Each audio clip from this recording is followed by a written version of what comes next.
thank you very much. That was a really nice introduction. Yeah, so let's just get started. So we are in a moment of great change, and coronavirus has changed the way that we work, the way that we socialize, study, and stopped us from seeing our family. How we come out of this moment will have a huge impact on the other bigger looming crisis, which is the climate emergency. In this session, I'm going to talk to you about how schools can play a part in this important moment. And I'm hopefully going to convince you to take action in your school and your local community. So I'm going to share my screen now, so you can see a presentation.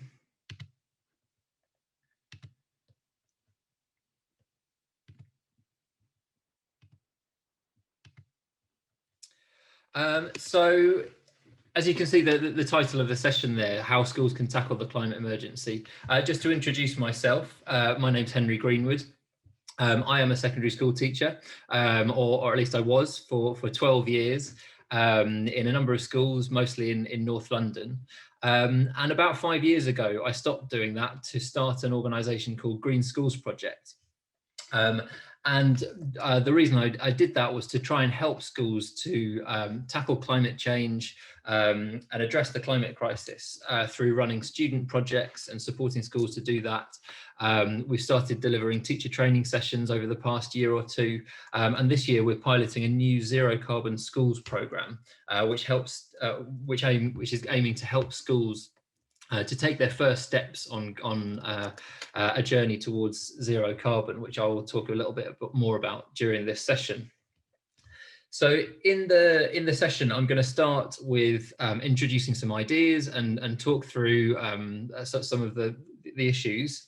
Then there's going to be an opportunity for some discussion for those of you watching this as a group.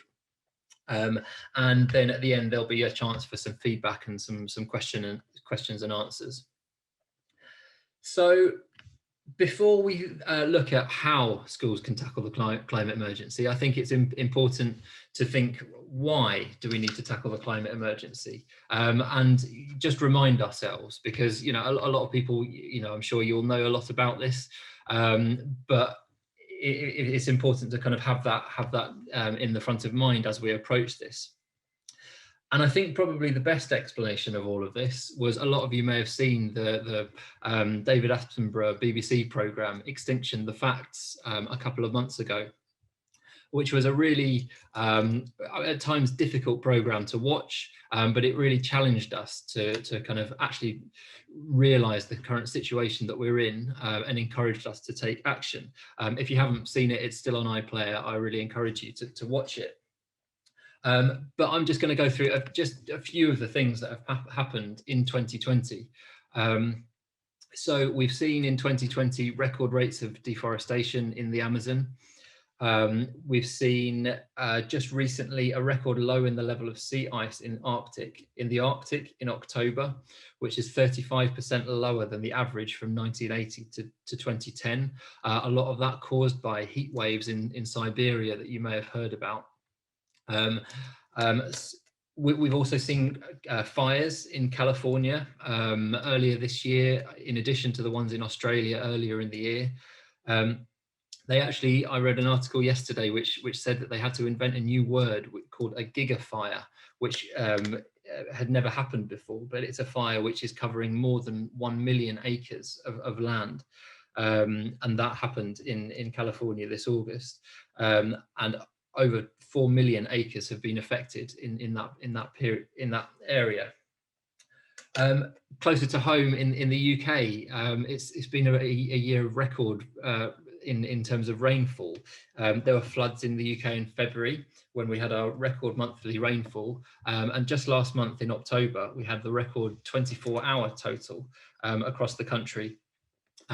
In which more rain fell than the entire volume of Loch Ness in Scotland, which is the UK's largest lake.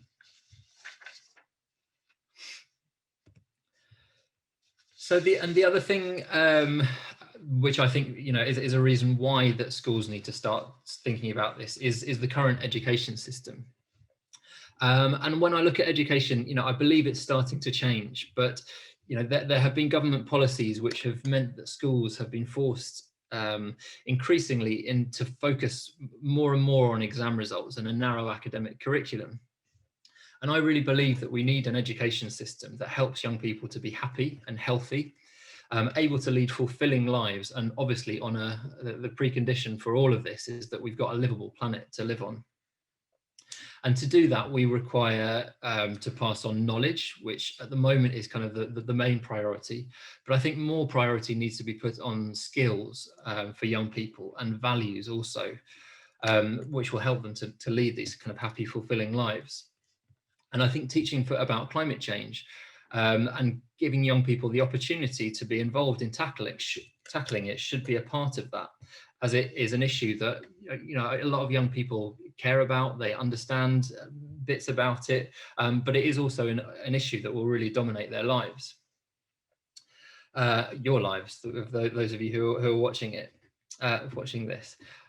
And finally, I think it's really important that we talk about this in the current context. Coronavirus has had such a big impact on our lives, and we need to look at this current moment. And it's thought that coronavirus is another example of humans' inappropriate interaction with nature. And scientists believe that the virus has jumped from a species of bat in southwest China into humans. And this is a huge crisis, and there has been massive loss of life, which has been terrible. And it's affected so much of our lives, with schools closing for a big part of last year, and stopping people from being able to see their family. But I really think that it also presents a big opportunity, because so much has changed. It gives us a chance to really kind of look at things and question, are there opportunities to do things differently? One example of this is the way that we work. A lot more people are working from home at the moment, and some of them are actually realizing that it's better for them and their family, and avoiding kind of a commute, which takes a lot of time out of their day, and that could become a permanent change. An example in schools is that last year there were no GCSEs and A-levels, and while the government made a bit of a mess of awarding grades, it showed it was possible. And I'm not saying all exams should end in schools, but I think that there's some serious consideration should be given to thinking about, is there a better way of assessing an entire student's school career than sitting in an exam hall for a few hours and trying to remember things that they've learnt over the previous years? And is there a more holistic approach that we could take?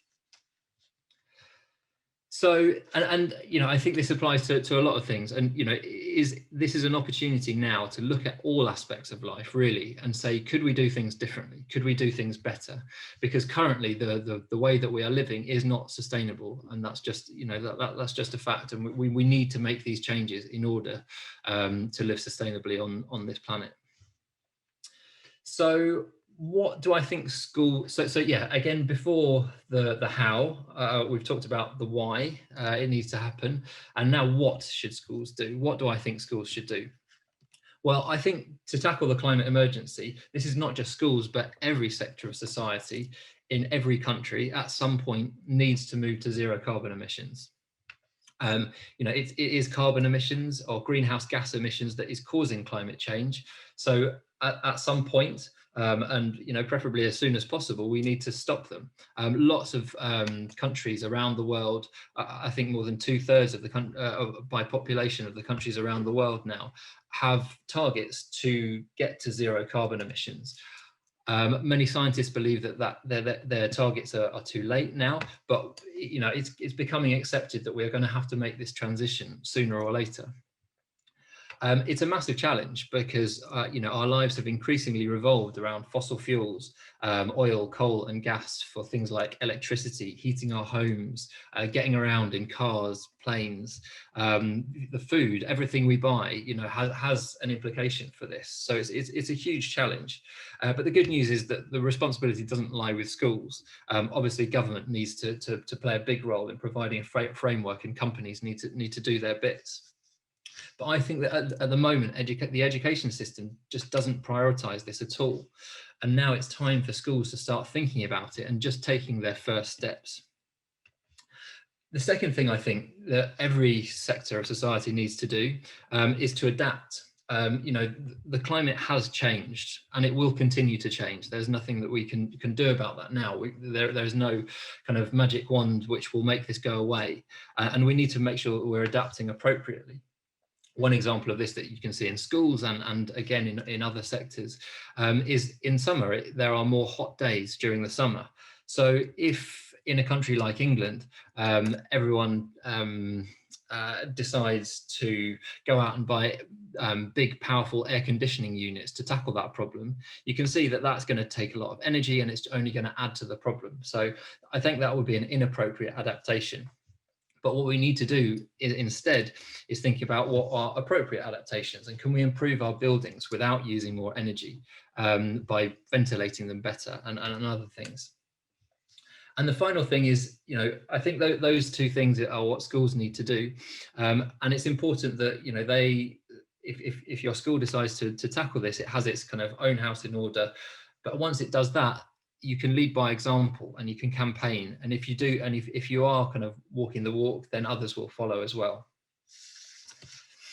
So then how are we going to do this? How can schools tackle the climate emergency? That's the kind of the title of this session today. I think there are 4 areas that schools can work on. And I've put them in the order of importance that I think they are. And I would say currently schools have these in reverse order. So I think if we go from the bottom, there are a lot of schools who are running some student projects, enabling students to get involved with some of these issues. There are a lot of passionate teachers who kind of talk about this and bring this into their lessons. I think there's probably less leadership from head teachers and senior leadership in schools, just because I'm not blaming them. I'm saying that there are lots of other priorities within education, and this hasn't traditionally been one for the last 10 or 20 years. And then the final thing is zero carbon. I don't think there's many schools that have really considered this yet, and I want to take this opportunity to encourage schools to start doing that. And I know that this conference has done that as well, with sessions about the Let's Go Zero campaign, which I'm going to mention later as well. But I think in importance they're in reverse, and I think that's we need to start prioritizing the things that haven't traditionally had such a high importance.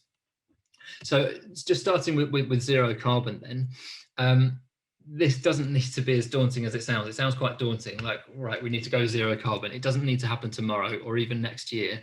And actually, I would say that it's currently impossible for a school to be zero carbon just because of the way that society operates. But I think what's important now is that schools just start thinking about it, thinking about what it means and starting to take their first steps. My opinion is that students need to be involved with this. I think it's such an educational opportunity to actually explore what does this mean? Why do we need to do it? What are the ways that we can do it? And that's how I've set up, I mentioned our Zero Carbon Schools programme, which we're piloting in 4 schools in Waltham Forest this year. It starts with a student project to calculate the school's carbon emissions. And we're looking at it in 4 areas of energy, travel, food, and purchasing. So all the things that schools buy. And then from that, we can figure out the different priorities, where the biggest impact can be, where we can make changes. We can identify where there's wastage or where things are happening that shouldn't happen, and then start to make those changes. I think it's really important also that teachers are involved with this, providing a space for some training and being able to bring it into the curriculum, which I'll mention in a minute. And then finally, I think it's really important that we involve parents and the local community. And this really, I think, offers an opportunity for schools to become a sort of a hub of carbon reduction action in the local community. Because, as I said, every sector of society and everyone is going to need to go through this process at some point over the next 10, 20 or 30 years. And schools would be able to put on events and information. Obviously, events are difficult at the moment, difficult or impossible at the moment. But in future, when we are able to kind of get together and meet a bit more, then that offers that opportunity. Secondly, it's leadership. Now, I think that there's a few areas that schools can lead in this. I think it's really important that there is a role in the school with called the climate coordinator, or could be eco coordinator or sustainability coordinator. Sustainability coordinator is a job that I kind of did at one of my previous schools, and it was really valuable. And it must have some kind of senior leadership oversight. So a link to the senior leadership who are actually able to kind of implement some of the changes. I think head teachers are really important here as well. The best examples of schools that I see around the country are ones where the head is really passionate and champions this work. If your head teacher hasn't talked about this all that much, then why don't you go and have a conversation with him? If it's something that you think is important, then I'm sure they will listen. And there was a school that I came to a conference that we delivered a year or two ago. And he said that they've started to get involved with this precisely because a group of year 10 students went to him and they proposed some ideas, and they were really convincing, and they convinced him to kind of change his mind and prioritize this within the school. And then finally, if the head teacher's on board and the senior leadership is on board, then the school can include it in their improvement plan, and then they can kind of evaluate it each year and assess their progress towards it. The next thing is curriculum. This is the heart of the school. The heart of life at school is the lessons, and so it's important that all of these topics can be brought into all of these different subjects. And they can be brought into the subjects on an individual subject basis. For example, maths, if you're doing a data handling project, I was a math teacher myself. So when we did a data handling project, we did it about sustainable travel to school, collecting data about how students get to and from school, and then using that to kind of learn how to collect data, present graphs, and so on. In English, why not take the students to a local park, find a nice big tree and get them to bring some adjectives to create a poem or a piece of imaginative writing around that, rather than just kind of sitting in the classroom. The thing that the next step from that is can you start to bring in some cross-curricular projects? Now, I know in a secondary school that's harder, and it kind of poses logistical challenges. But could you do a cross-curricular project on where does food come from, which brings in elements of science and maths and geography. Another example could be what powers our mobile phones. So you're actually taking a real life practical situation and getting lots of learning from lots of different subjects around that. And finally, I think teacher training is really important. Teachers are imaginative, creative people, and I think it's important that there's just some space for teachers to be able to plan this and come up with ideas. And I know that that's challenging at the moment because there are so many kind of pressures on schools due to the coronavirus and everything that's happened in the past 6 months. But when that pressure eases a little bit, I think there's an opportunity for that. And then finally, student projects. This is a really important element, and I think it's the approach that has been the main way of schools dealing with this issue for the past 10, 15, 20 years or so. It's the Eco Schools approach, and it's how I originally set up Green Schools Project. Students can run projects on things like energy, waste, travel, food, and wildlife. Here's just a few photos of schools that Green Schools Project has worked with. You can see that in the top left, there's a school who is doing a waste audit. So they kind of collecting all the bins from around the school and kind of monitoring which items can be recycled or not. In another photo, they're doing a clothes swap, so reducing waste from clothes, so that any items that students have kind of used and don't need anymore, they can swap and pass on to somebody else. Another photo, you can see that like this is a group of sixth form students having an eco team meeting. So you know, that could be a picture if you fast forward 10 or 15 years to a company boardroom, and having meetings. So they're kind of learning the skills that they will need in their jobs and careers in the future. And finally, there's just a tree planting activity, which is, I think, is really important to get young people outside and kind of learning about the natural world actually in it. And there are lots of benefits for this, you know, students learning skills like communication, leadership, teamwork, and I think it's really, really important. But the important thing I want to stress here is that it can't just stop there, only involving a small group of motivated students. I think it's important that tackling the climate emergency has to have a whole school approach, and it has to include everybody in the school. So I've kind of outlined there why schools should be tackling this issue, what they should be doing, and how schools can tackle it. What I would like to do now is to just pass over to you, and I'm going to give about 10 minutes or so time for discussion. And in this discussion, I've put some prompts on the screen there. For you to just talk in groups. I'm assuming here that most schools watching are watching as a class or a group, and I'd like you to just kind of, any teachers involved here can set up the discussion as they like. It can be in pairs or small groups, and I would like you to just kind of discuss what you've heard. Has the first question there is, you know, how does the climate and ecological crisis make you feel? It's important that we recognize our feelings in this, because, you know, that it can bring some quite strong emotions about kind of and provoke some anxiety, and I think it's important that we recognize that, and discuss these openly if you feel comfortable to. But then moving on to the practical things, you know, what is your school already doing to tackle this? What else do you think your school could do? You know, you may have got some ideas from what I've just discussed. And then finally, what will you do to make it happen? So I'm going to pause talking here for about 10 minutes or so, for you to just have an opportunity to discuss. And there is an opportunity for feedback and questions after that. So I believe you have access to a Slido, and in that, please put in some questions.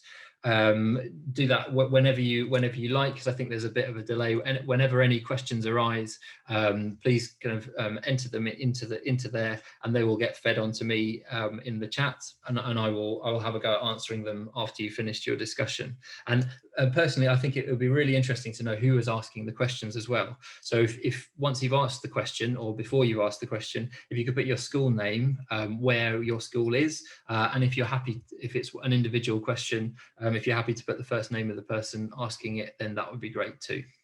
Okay, so I'll let you have about 10 minutes or so of discussion now.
Okay, I'm going to give about one more minute, and then I'm going to start answering the questions. We've had some really good questions through.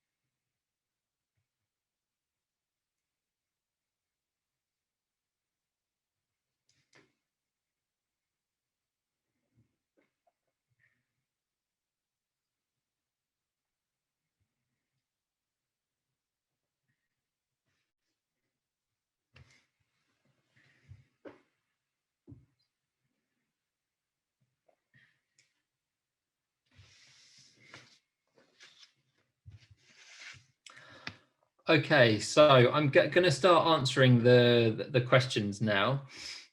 So if you're in your groups, and you can kind of bring your discussion to an end, so you can kind of listen out to see if you've posted a question, and if it gets answered.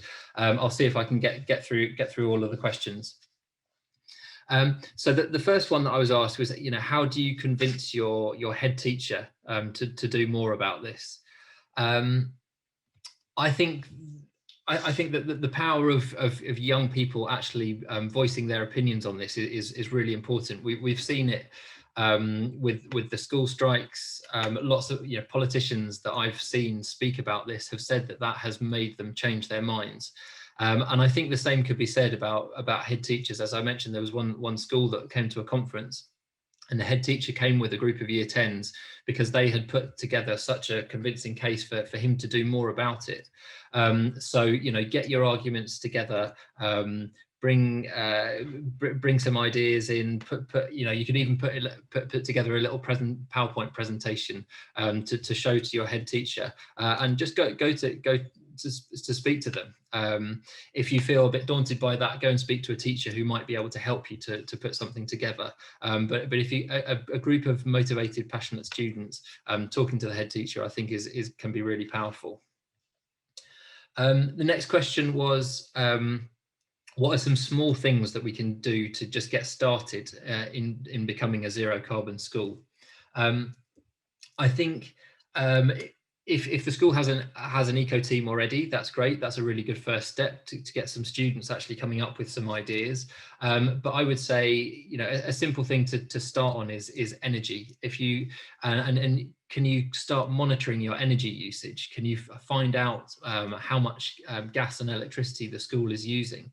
You might need to go and speak to the office and find out who has a record of it. And then just doing some little things like encouraging the lights to be switched off a bit more, or talking to the site manager about heating settings, that kind of thing. Another really good project is travel to school. Can you do encouraging people to walk and cycle to school rather than driving? So there's all kinds of little projects that you can do to get started. And then the other thing that I would say is really important: try and get the school to sign up to the Let's Go Zero campaign. There's been sessions all through this week by Alex Green, who kind of heads the campaign, and there's a website, it's just Let's Go Zero. If you Google it, it'll come up. And the head teacher or someone in the senior leadership needs to sign up, and it's just an indication that the school would like to go zero carbon, and the campaign is to try and get all schools to do that by 2030. And the more schools that get involved, the more pressure will be put on government to actually help them to do that. The next question is, how do we get parents involved and on board? I think at the moment that is challenging, because as I mentioned, you can't have lots of parents coming to the school and putting on events. I think when that situation eases, then there's an opportunity for events. This was a primary school. We ran an event last year, which was a clothes and toys and books swap.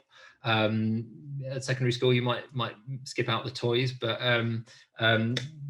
you can put on events where parents are coming together, and the message is that we are doing this because we want to reduce waste in the community, and kind of bringing that message. The school could put on information sessions for parents about it. So that's one way of doing it, but I recognise at the moment that is a challenge. The next question was how can we calculate the school's carbon emissions? The short answer to that is I don't know yet. And I don't think many schools know that yet. It's a really kind of early stages of actually kind of trying to figure this all out. For our Zero Carbon Schools programme, we're going to sort of tackle that as we go, and I'm going to be looking at those 4 areas of energy, food, travel and purchasing. I've got a bit of help from an organisation that calculates companies' carbon footprints, and a lot of companies do this already, so there are ways of doing it, and I think I'll be working on a sort of a simplified version of that. And what I hope to do by the end of the year, for our Zero Carbon Schools programme, we're just working with 4 schools in London this year, and I think I'm just a shout out to, I think George Mitchell School are watching this session at the moment. They're one of the schools that we're working with. But we're just working with a small number of schools, but by the end of the year, what we hope to do is to create some resources which we will then be able to put on our website for schools to use for free in all parts of the country. And that will include some templates and ideas of how schools can actually calculate their carbon emissions in a simplified way. So look out for that sort of towards the end of this academic year. Next question was, how can we get involved with Green Schools Project? As I mentioned, this year we're just focusing on this Zero Carbon Schools pilot, so that will kind of hopefully expand at the end of the year. If you go on our website, I've got the contact details on the PowerPoint here, so that is our website. Go and have a look at the website. There are free resources that you can access to help you set up and run an eco team, and run some projects. And as I say, towards the end of the year, hopefully we'll be adding some information about Zero Carbon Schools. Do you offer virtual sessions, talks for schools? Best thing to do is just email that email address, info@greenschoolsproject.org.uk, and I'd be happy to set that up. And finally, I think the last question I'm going to answer now, because we need to wrap up, is from St Mary's Year 8. We have an eco group. How can we get more pupils involved? And I think that kind of comes back to this whole school approach idea. The eco group is great, and I would encourage the eco group to be as kind of loud and visible as possible. Again, it's difficult at the moment, but when assemblies are again possible, do assemblies for the whole school. Can you introduce some activities for form period and tutor time? And can you get more teachers to try and teach this within the curriculum, and speak to your head teacher to see if you can ask them to prioritize that. And if they have the whole school approach, then more students will be involved as a consequence. So I'm just gonna finish there.